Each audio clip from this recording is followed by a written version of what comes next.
That's who I am. That's who I was baptized to be. I've been a Catholic my whole life. Thank you. I've been a Catholic my whole life. I haven't always been like a disciple my whole life, but I've been a Catholic my whole life. And I want to just go through a little bit and tell you a little bit about how I came to this point to decide to be a real missionary disciple, to make Jesus the Lord over all my days and not just my Sundays. So whenever I was growing up, my dad was a convert. He was converted from the Baptist faith into the Catholic faith. And he had this like profound fear of God thing going on. And so when I was a little kid, my concept of Jesus was like, boy, Jesus is watching you. And that kind of scared me, you know. It was like, Jesus is watching me because I'm not really all that interesting. And like, if Jesus is constantly watching me, that must be really boring for Jesus. But then like the connotation that my dad put to it was like, Jesus is watching you, so you better act right. My dad is from the South, so that's my Southern dad. All right, so he's from Alabama. Yeah, he's from Alabama. All right, so that's my dad, and he had this negative connotation, or this idea that God is watching me, so I better act right, or he's gonna like kill me or shoot a lightning bolt up my butt or something. I don't know. This was just like this concept that my dad had. And then as I grew up, I started going to church with my family, and the church I went to on the east side of town here. Any Vegas natives around here? East side of town. There's Prince of Peace Catholic Church over the east side of town. Great church, great parish. My family started going to that parish, and they had this youth group, right? And my sisters were going to this youth group, and they invited me to come, and I'm like, dude, it's a group of youth talking about Jesus. There's no way I'm going to that, because I was like way too cool to talk about Jesus. Right? Now look at me, right? I'm right here in front of you guys with Jesus on stage. You know, this is like the most intimidating thing ever, by the way. But on the other hand, it's kind of good, because like if my talk is horrible, Jesus is here, and you guys can just forget about me and pray to him. And so I decided, okay, my sister was like, yeah, but we go to this youth group, it's awesome, there's a bunch of girls there. I'm like, wait, there's a bunch of girls there? I'm going. You need to lead with that. You guys got this whole youth group thing wrong. It shouldn't be called youth group. It should be called, hey guys, there's a bunch of girls here. And then people would show up, because that was my whole mentality. But when I went there, I had this great youth minister. Her name was Michelle Marr, and she taught me something about Jesus. She taught me that Jesus loves me and wants to be my friend. And I'm like, all right, that's great. Jesus wants to be my friend. Jesus loves me. That's fantastic. And then I remember like just growing in this ministry and just growing in this youth group and being like all excited. I became a youth leader, and I started teaching confirmation classes and all these other wonderful things. And then I remember like one really powerful day in my life where I decided, you know, that there's got to be something more to what I'm doing here, because this is fun and all. This is like a great community. But is there anything more to what I have here? And I remember the day. It was September 12th, 2001. If that day sounds familiar to anybody, that's because it's the day after September 11th, 2001, where the plane struck the two towers. And I found myself at morning mass that morning, and I didn't typically go to morning mass. I would occasionally go, but I found myself at morning mass that morning, and I don't remember exactly what my prayer was. But I do remember that my prayer had something to do with asking Jesus, if this is a real thing, if this relationship deal is a real thing, then I need to be serious about it, because there's something wrong with the world. And Jesus, I know Jesus is something right. And if I can bring that something right to something wrong, then maybe this world can be better. And so I don't remember exactly how my prayer went, but that was the sentimentality of my prayer. And so I decided from that moment on that I needed to get serious. And my idea of seriousness was like, I need to learn everything there is to know about the Catholic faith, about Jesus, about the Bible, about philosophy as I possibly could. So I changed my degree of study at the time. At the time I was studying history with the idea of teaching a high school class or something like that in history. I changed it to theology, philosophy, and that made me kind of think, because that was not exactly the easiest major to take. To wonder if like I'm going to take all these really, really heady classes and then think that knowing all this stuff is going to bring me closer to Jesus. I ended up changing my major another time. I ended up with a degree in religious studies, which is a study of basically all major religions. But the wonderful thing about that was I ended up going to this school. This school is Regis University. It's a Jesuit school. Now the Jesuits have a very peculiar spirituality type. It was developed by St. Ignatius Loyola. It's a discernment spirituality type.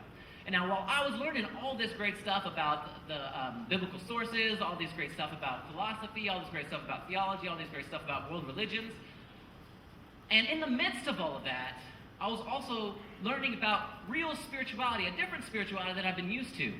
The Jesuits have what's called the spiritual prayer exercises, spiritual exercises. And it's if you do it straight, it's a 30-day silent retreat, which a lot of people are like, 30 days silence, I don't think I can do that.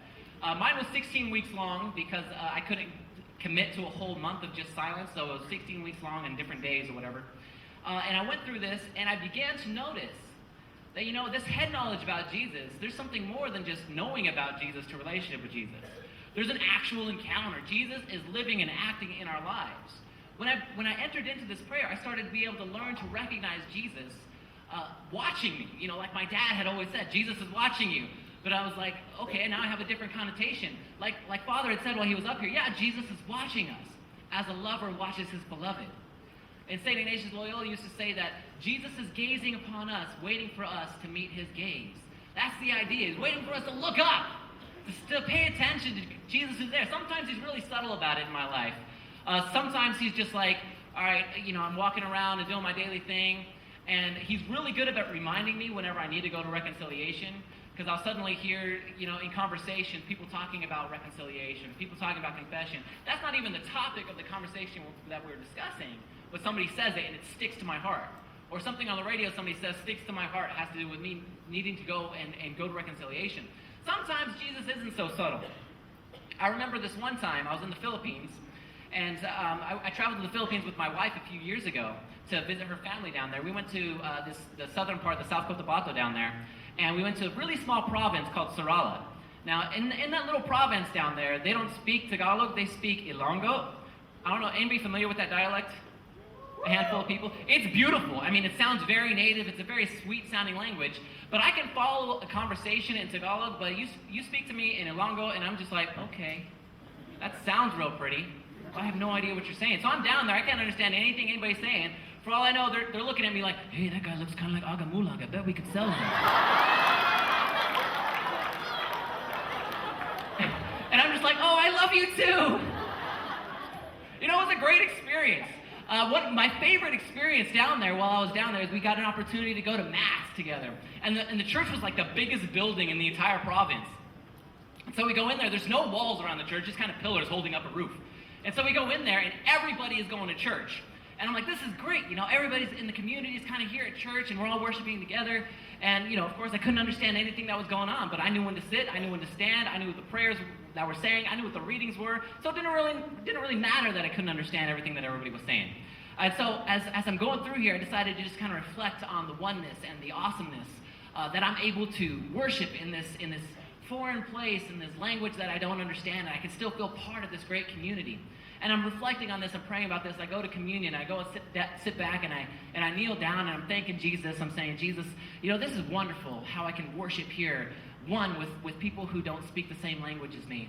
And then I kid you not, the all-Filipino choir that's up there begins the second communion song, singing in perfect English, one bread, one body. And I'm like, now you're just showing off, So sometimes God isn't so subtle. But that's what that noticing those God moments in my life that I've come to call them is what led me into deeper relationship with Christ and what led me to this point today. And I was asked to share with you a document by Pope Francis that's entitled Evangeli Gaudium. That's a really fancy Latin phrase. What does it mean? Well, like that great video. That was a great video, by the way. That was hilarious. The Shia LaBeouf thing going on. Do it! That was awesome. So, Evangeli Gaudium just means the joy of the gospel. Where did it get its title? A lot of times, just to clarify some of the aspects about this document, the church has a long-standing tradition that we get our document titles from the first line of the document. The first line of Evangeli Gaudium is the joy of the gospel fills the hearts and lives of all who encounter Jesus. That's the first line. That's where we got the title for the document. Now, the part that tricks people up is that second sentence right down there. It says, an apostolic exhortation from Pope Francis. I remember telling my wife and Aaron's back there too, he's part of my support group. I remember telling them that I was going to speak at this event, and they were like, well, what's the topic? I said, well, it's Evangeli Gaudium, the apostolic exhortation by Pope Francis. And Aaron just said, what? He said, speak English. I said, the joy of the gospel, it's an apostolic exhortation. No, he says, that part. What is that? And so I want to break this down a little bit. As Catholics, we recognize that word apostolic, right?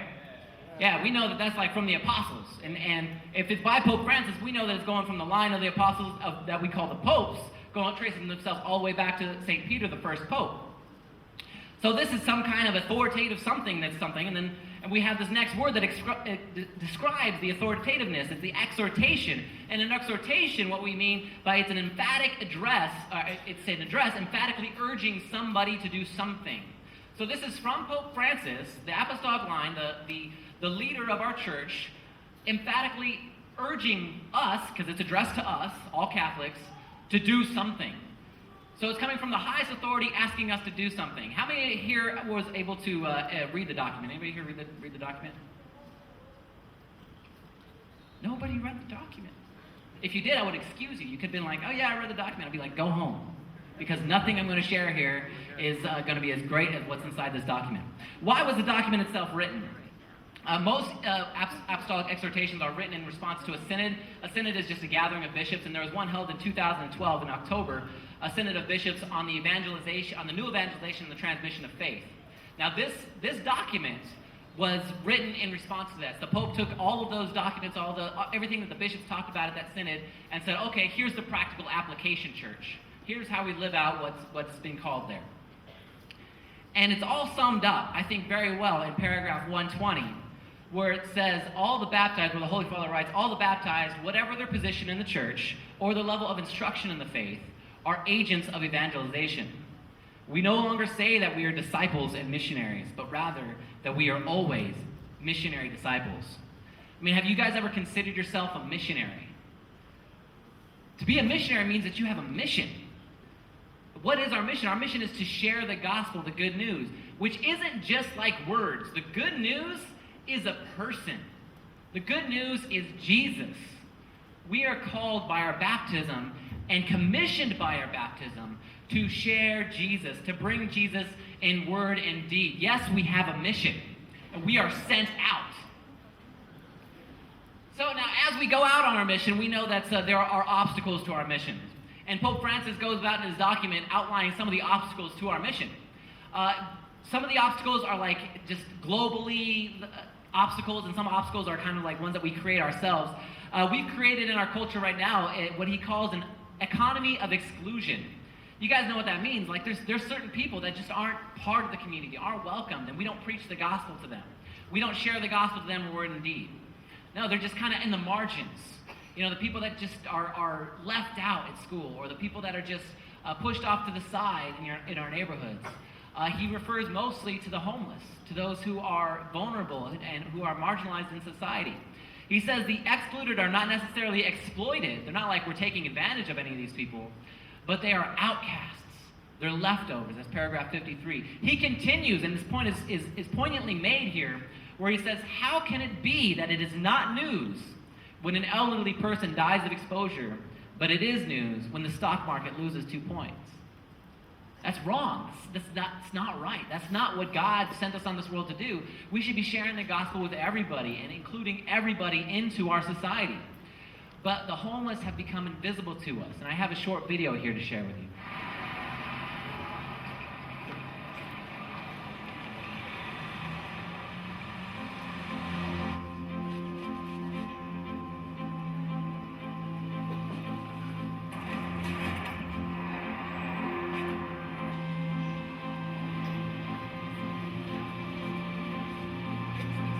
My sister and her family have lived in New York for like 8 years now. She took care of me when I was a little kid because my parents were working. Every Sunday I cook, and so my uncle calls me and he'll be like, hey, what you making? Nobody meets in bars anymore, but I met my wife in a bar, and 34 years later, still working.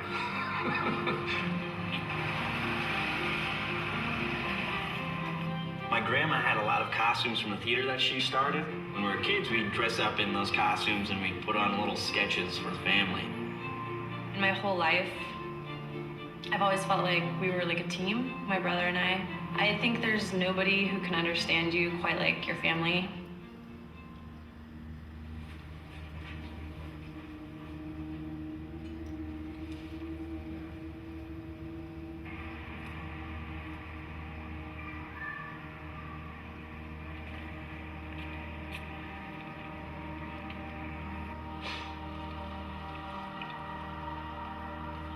That's my cousin.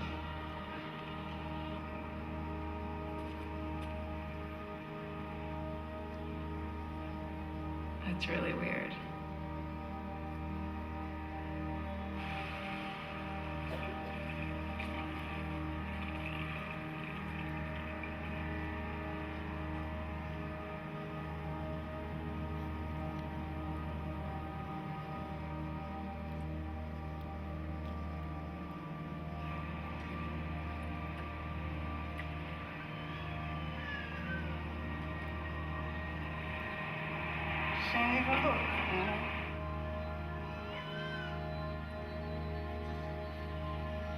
I know she's not homeless because I just hung out with her a couple weeks ago, but I mean, I did not know that that person when I was walking by, was her.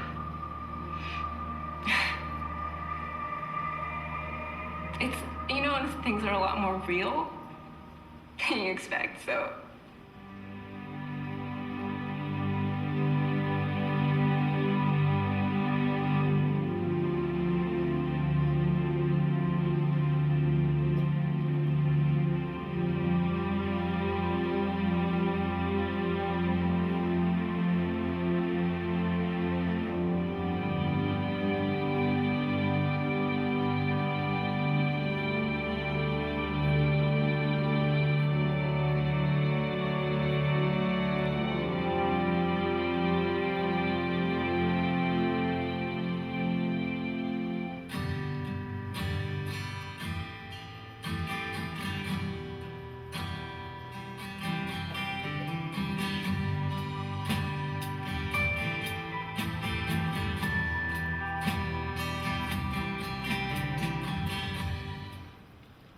We've created a whole community of people who are invisible to us. They're the homeless, they're the poor, they're the elderly, they're the disabled.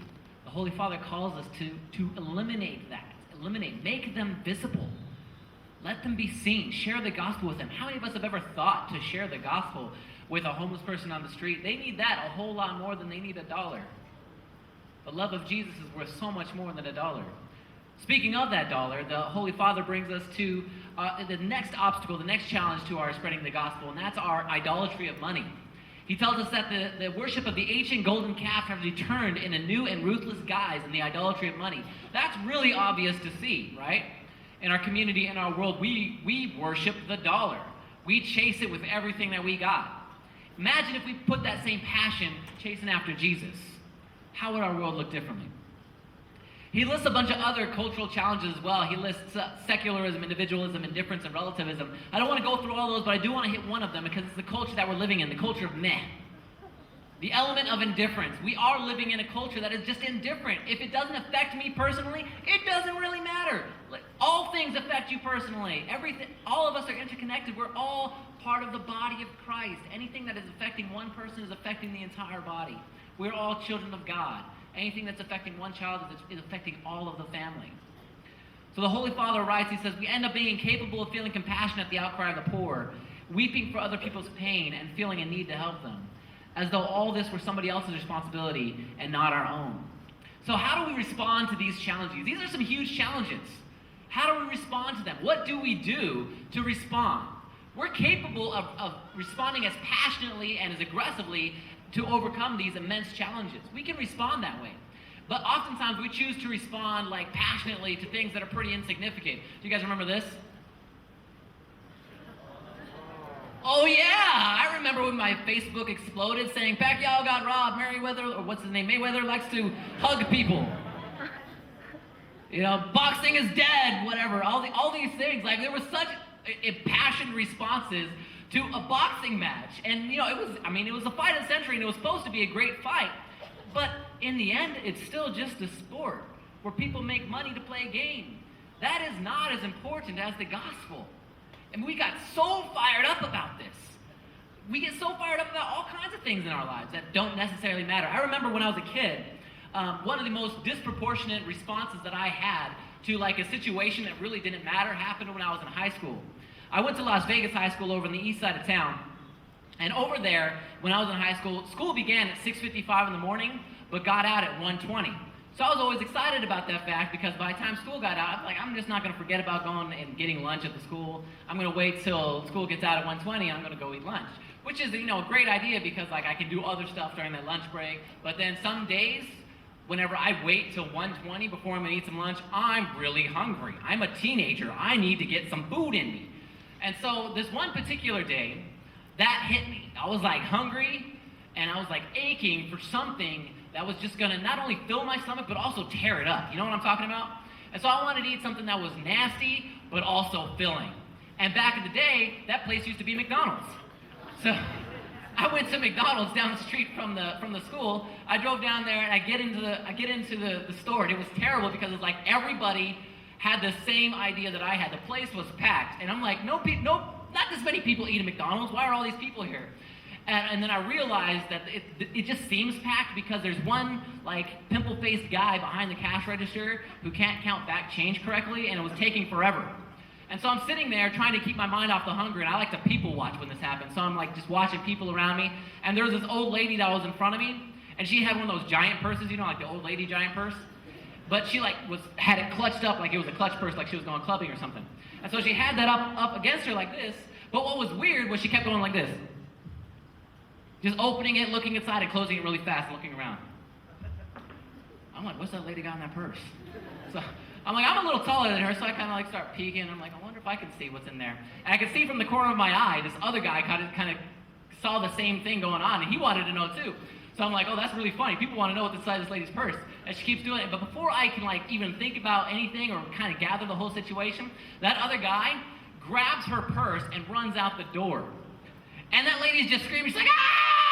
And I'm that guy took my purse. And I'm oh my goodness, what do? I just start chasing the guy. I don't know why. So I just start chasing the guy. And so I'm chasing the guy. I'm at this point, I'm all pumped up with adrenaline. I'm feeling Mission Impossible. I'm leaping over bushes or whatever, just chasing this guy, right? I get close enough and I jump on him. And he falls down and the purse falls away from him. And the first thing that I do, I don't care about the guy. I care about that purse. What's inside? So I get up. I run over to the purse. The guy takes off. I run over to the purse and I open it up and I look inside. You guys know what's in there? Baloney, just like the rest of that story. Oh, I lied to you in front of Jesus. Yes, I did. I just want to make sure everybody was still awake. But I do want to share one story that was true. Oh, the rest of the church just realized baloney means a lie.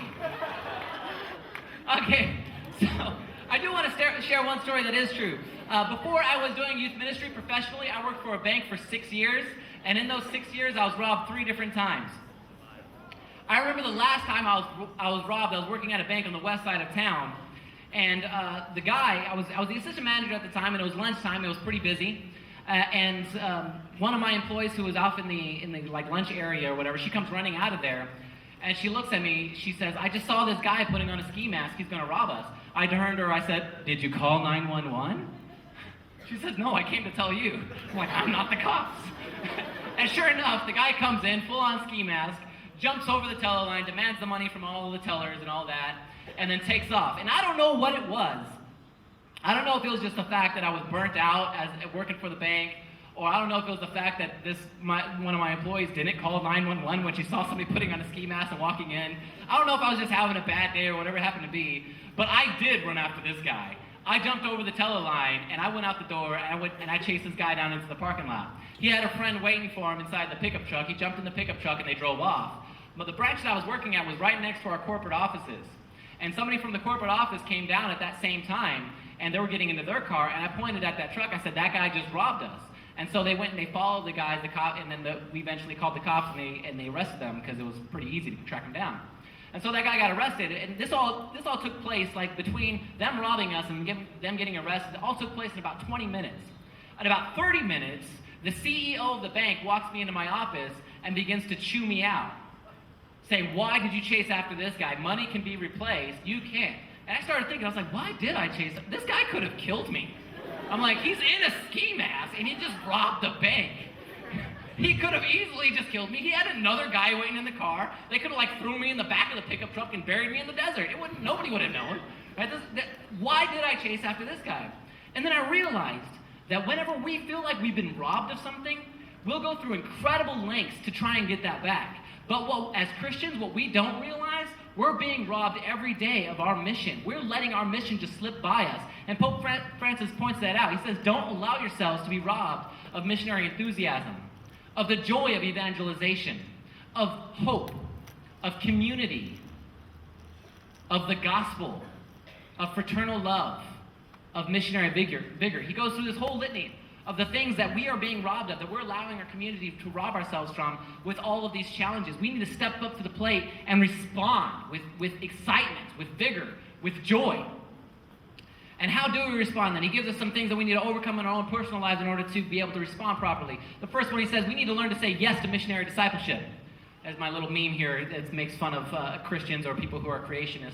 We're living in a society right now who thinks that often that Christians are those like below the intellectual level, which is really ironic, especially in Western civilization, because most of the intellectual advances in Western civilization came because of the church, or from the church, or through the church. It's true. Yeah, you guys know.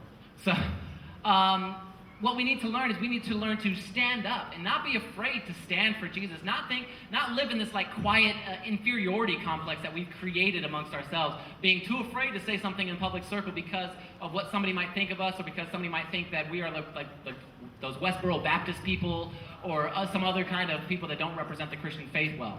You know, I remember